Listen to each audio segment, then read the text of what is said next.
વિસનગર તાલુકા રંગપુર ગામથી એક ચોંકાવનારી ઘટના સામે આવી છે। કોઈ અજાણ્યા શખ્સ દ્વારા આજે રંગપુર ગામના ખેતરમાં ગાય જતા કોઈએ ધારદાર હથિયાર વડે માર મારીને ગાયના ચારે પગે ગંભીર ઇજાઓ પહોંચાડી છે।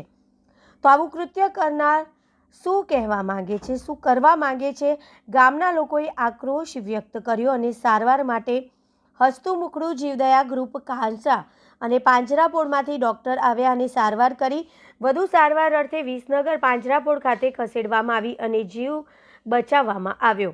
લોકોએ આક્રોશમાં કહ્યું કે જેને આ કૃત્ય કર્યું છે એવું એના સાથે પણ ભગવાન કરે। રિપોર્ટર કેયુર પટેલ। બધા સપોર્ટમાં અહીં મારા હારું હોય એ ખબર પડે દિવસ તમારા છોકરાને મારે હારો ખબર પડે તો મને જોણવા મળે દિવસ છેલ્લે પહોંચવા વધુ ના જાય।